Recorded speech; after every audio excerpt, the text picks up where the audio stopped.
Welcome to the Primo's Musings podcast.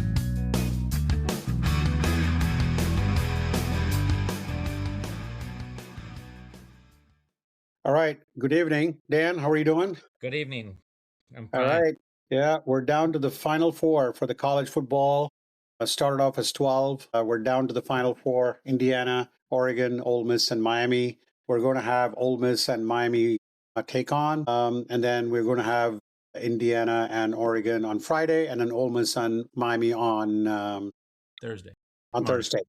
Let's quickly get down to your assessment so far, and then of the playoffs so far, and then maybe quickly talk about these two games right now. Okay. So, yeah, I mean, the assessment, I guess, so far, the playoffs has to do, I guess the story is once again that the teams with buys have struggled. They're combined the last 2 years, I think 1-7, right? 1-7 the last 2 years. The only team to have won would be Indiana. The only one with a win is Indiana. So, yeah, so and then the other story I think is that the non-power four conferences once again kind of just getting blown out. So the controversy, I guess the story going forward will be number one. I think should they eliminate buys? That's one thing we can talk about because the teams that get the buys seem to really struggle. So maybe expand the field to 16 and start it in after the last week of the season, start right in mid-December and just go right through and hopefully finish maybe 1 week after the new year, get things done quicker before it interferes with the NFL playoffs as well. And then I think the second story is, like I said, besides the expanding the field to 16 and eliminating buys, is maybe getting rid of the non-power four conferences just because they've just got blown out the last few years with this year being Tulane and James Madison being non-competitive against Ole Miss, and I think Oregon, I think was the other one. Oregon blew out James Madison, I believe. So anyway, so that's kind of one side story. But as far as the games themselves, we just look at the two teams on Thursday night, talk about them first. Ole Miss and Miami. So I guess Miami's story was, first of all, whether they should even be in the playoff, and they've proven they deserve to be there. I mean, you could make a case, sure, Notre Dame could have been there too. I guess the only real controversy was, going back to that story, was that Notre Dame was ranked above them in those polls all year, and Notre Dame and Miami were both they did not play that last week into the season, and then all of a sudden Miami flips in the rankings to one spot above Notre Dame. So that was the controversy there. But Miami did beat them head to head, so I guess you have to make a case that Miami deserved to be there based on that win. And then they've proven now the last 2 weeks with wins over Texas A&M, I believe, in the first at College Station, tough place to play. And then the following week, they beat the number two team in the country and number one all year up until the last week of the season, the Buckeyes. Miami's defense was just stellar, and I didn't get to see much of that game. I was traveling that day. I just caught the last part of the fourth quarter at the airport when we were traveling on New Year's Eve. But from what I hear, Miami kind of dominated the line of scrimmage, both defensively and offensively. Their offensive line really gave the quarterback a lot of time, Carson Beck, a lot of time in the pocket to do his thing. They just kind of and then just on defense, they just dominated Ohio State. Ohio State looked anemic as they kind of did against Indiana in the last game of the season. So Miami's, I think, proven all the critics wrong. I'm looking forward to watching that game. I haven't really seen Miami play too much. I think the quarterback is one of the stories, though. Carson Beck, he was, as we know, a star, a good quarterback on Georgia the previous few seasons, and then he got injured the last game of last year for Georgia, and then went in the portal to Miami. This is his fifth season, or maybe his sixth season with the COVID year. So it'll be interesting to see how he does. And then obviously the story, I think if it weren't for Indiana's amazing, run the last 2 years, I think the story of this playoff would be Ole Miss, with all the controversy surrounding them with, Kiffin obviously going to LSU, and whether he's allowed to coach or not, and whether the assistant coaches are allowed to stay because they'll be going with Kiffin to LSU. So and the players as well. Who knows how many players are going to jump ship and enter the portal after this run is over? We don't know. But Ole Miss is just, I think they're obviously motivated by the fact that they want to finish the season off on a strong note, and maybe just kind of just as a thorn in the side of Kiffin. I think some people are probably motivated by that. I don't know if that's a motivating factor for the players or not, but I think it's a great story. I hope Ole Miss keeps winning, because I think it'd be a great thing if Kiffin leaves and then gives away a potential championship here, and then hopefully he never gets one at LSU. But that's another story. As far as this game goes down, I mean, Ole Miss has looked pretty dominant in the first game against Tulane. They looked fantastic, just ran up and down the field. Their offense was just, kind of moving at will. And then against Georgia, they, down at halftime, but then they dominated the second half. The quarterback, Chambliss, Yeah. he looked phenomenal. Just the way he improvised in the pocket against Georgia, all these busted plays, and he looked like I don't know, like the Lamar Jackson from from early on in his career back there.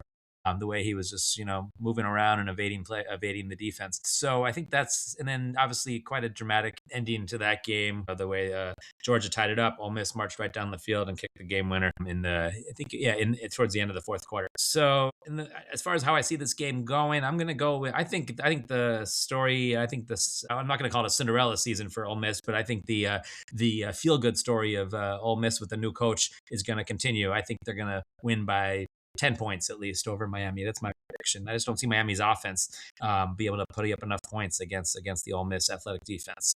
That's my assessment of that game. I'll let you chime in on that, and we can talk about the other game. Before we go to the game itself, I think let's talk about Miami. I think, like you said, you have a lot of stories on Miami. Notre Dame should have gotten in. But I got to watch actually the Miami game against Ohio State, and they really dominated that game against Ohio State. I think it was, I don't think Ohio State. Ohio State didn't look like the Ohio State, which was the number one seed and number two seed. That's the way Miami played the game. Very strong defensively. And then they really dominated them in the trenches, I would say, and also the defense as well. Yeah, two storylines here. One is Miami trying to win this title game since 2001. Ole Miss has never won a title game. So, and I do think that they've never played against each other, if I'm not mistaken. I think I could check that, but I don't think they've ever played against each other. And again, both these teams have not been really good over the past few years, right? That they've been kind of okay, but I don't think they've both been, especially Miami. I think I actually saw, was that Ray Rice and was that the Dallas receiver? Oh, Michael Irvin were there, but they were both right there. Yeah, Yeah. they were both right there during the game. So I've not seen them in a while on the Miami sideline. Anyway, I think the matchup is going to come down to, like I said, I'll talk about Chambliss. I think he's actually one of the FBS leading grades. I think he's got the best. And also one thing that even during the game that they were playing against Georgia, I think they were down by 9. I think he kind of rallied them. Probably has one of the quickest releases. I think very quickly. He gets the ball very quickly. But they also have good running back. I think Lacey has had 23 touchdowns. And the O-line is not great, but I think the fact that they have these dual threat running attack between Chambliss and Lacey, I think that really keeps Miami's defense, I would say, guessing. But I think they have a dynamic duo there, but you had Carson Beck, you got Beck on the other side, who's very, very efficient, and that could be a very critical matchup itself. So I think it's going to be very, very close. I'm actually picking Miami because I think the final actually is in Miami. And I think they have every intention of getting to the home stadium. So I'm actually going to pick Miami here. I mean, think about it. Just, a month ago when they did the selection, Miami got in over Notre Dame, but now you could have potentially Miami in the final. Okay, let's quickly get down to a rematch of regular season between Indiana and Oregon. Mendoza, who's the Heisman Trophy winner, going against the number 5 Ducks, and want to hear your thoughts on that. It's a rematch of the October. I think Indiana won 30-20. I think Mendoza didn't really play well that game, but let's talk about this rematch. Yeah, I forget that first game if that was the score or if it was that high scoring. I thought it was lower scoring, but maybe not. Maybe it was that high. But yeah, and Indiana was a big win early on in the season because we weren't sure still if Indiana was for real. And if I recall correctly, that game was at Eugene, right, at Outson Stadium in Oregon, on the road, one of the toughest places to play. It's not a huge stadium, but it gets so loud, and just the configuration of it, it's a huge home field advantage for the Ducks. And so that was a huge early or mid-season win for Indiana. Kind of, made everyone that was still doubting them at that point, made them a believer or more of a believer. And then obviously when they beat later on in the season, they beat Ohio State last game of this, in the Big Ten championship. That obviously kind of cast away any doubts that they were for real at that point. So the Indiana, I think, they have full confidence that they can beat this Oregon team. They already did, and they beat them in a now they'll be in a neutral field, and they're probably going to have the home field advantage with all the Indiana fans. I imagine the way they traveled to the Rose Bowl, I think they had they were the majority of the crowd out there over in Alabama, which has obviously a huge traveling contingent, but Indiana still, I think, dwarfed them. And then, so I think I think Indiana will have a home field advantage out at the Fiesta Bowl in Arizona over Oregon, although Oregon travels well historically as well. I think this game comes down to, I think it's amazing how I watched that Alabama game and it looked like that Indiana team looked like the Saban teams of old, how they were just so well coached, so disciplined, very few penalties. Everything was just with such precision, the way they operated, with just the way the quarterback kind of, you know, surveyed the field, and just their defense was just so disciplined and precise, as was the offense. And they just, like I said, it's, I guess the best word that describes them is just precision and, fundamental. So that's the two words that come, if you have to describe their game plan, that's kind of the two best words I can come with. And yeah, so in this game, I think I think Indiana is just going to be too much for this Oregon team overall. I don't think it's going to be anywhere near the score we saw in that Alabama game, where that was just the biggest loss of Alabama I think ever in a bowl game. I think this will be closer, but I think Indiana's going to still be in control. I see them winning by 5 or 6 points at least in this one. And yeah, it's just and the quarterback. It's two kind of big quarterback names. They might both go higher up. It's not a great More, quarterback draft, but Mendoza and then more, right? Dante Moore, I think, for Oregon. He's a former UCLA Bruin 5-star recruit who was going to go to Oregon back in the day, but then when the coach, I think, offensive coordinator left, he flipped and went to UCLA, but never really amounted to much there. And then he transferred last year to Oregon. So, and he's had a good year. They're not amazing, but good year. And Oregon, I think, has had some injuries throughout the season too, but they're always athletic. They always recruit so well, have great athletes on both sides of the ball. But once again, I think it just comes down to this Indiana team just being so well coached and, like I said, disciplined and just playing with fundamentals. So I've got Indiana in this one by maybe 5 or 6 points. Okay, I think I'm with you too. I'm going to pick Indiana too, but I think it's the regular season matchup. In fact, from what I went and saw some of the highlights again, it didn't seem Mendoza didn't really have a game. They won it, and I think there was a lot of defensive uh, positions that helped, Indiana kind of win that first matchup. And again, like you said, it's always tough to play on the road, especially in Oregon. And the fact that Indiana was able to pull that game up, I mean, they're the only undefeated team right now in this bracket, right? In the Final Four, they're the only undefeated team right now. I think it's going to come down to can the Oregon secondary. I mean, but what the Mendoza that you saw against Oregon and the Mendoza you see now are two different quarterbacks. I mean, right now you're thinking like he could be the number one pick in the draft. Could go to the Raiders, and Tom Brady's licking his chops apparently for Mendoza. Let's see what happens if that's going to be come to fruition. I do think that they got, like I said, more good quarterback, but they also have good running attack, and that running attack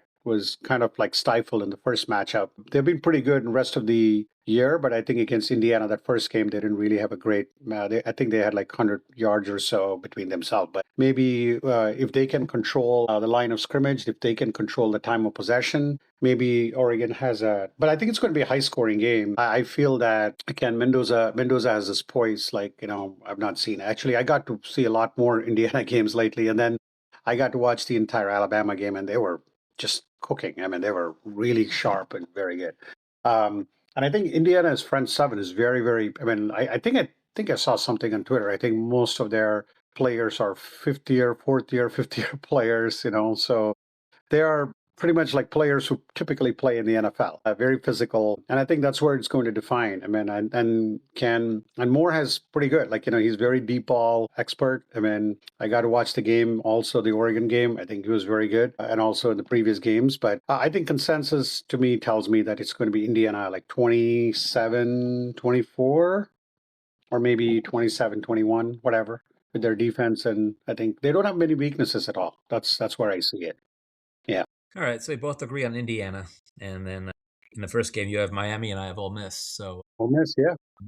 Yeah. I think, yeah. So I'm hoping. I mean, the storyline, if it's Indiana, Ole Miss will be great with because of the whole Kiffin factor, and then Indiana with Signetti, obviously, that story. But Miami's a good story too, because they're a team that's every decade they seem to have they kind of reemerge, and then they kind of disappear and have some really bad seasons, but then they have a couple of good teams. They, and they had Jimmy Johnson way back when, and they had the second run about 10 years later. So yeah, it's always a good story when Miami's top team. It's fun to see that. Yeah. So, do you want to go and pick the finalists? I mean, because you picked Ole Miss and Indiana. Who do you think is going to win the that's a tough championship? one. I don't know. I don't want. Let's wait and see how these teams. Let's wait and see. Okay. Let's wait and All see. right. I don't want to. I want to see. I'm going to really watch these two games, see how the teams look. Although we got tennis tomorrow night, so I don't know. Maybe I should get a sub and watch this game. I am debating. Alan's not going to be happy. I've got a sore back, kind of. I know. You're going to carry Andy. That's what I'm going to call it. Oh boy. But anyway, I think that's where we are with this, and I know you got to run to pickle. But again, thanks for the quick thing. And I know as we're wrapping up this, Australian Open is just around the corner, so we'll get down to business there because there are a lot of intriguing matchups there as well. But for now, I got Indiana and Miami, and you got Indiana and Ole Miss. So. Right. We'll wrap it up with that, and then enjoy your pickle and let me know how you do. Thank you again. Good night. Thanks for listening. Primo and Dan will be back soon.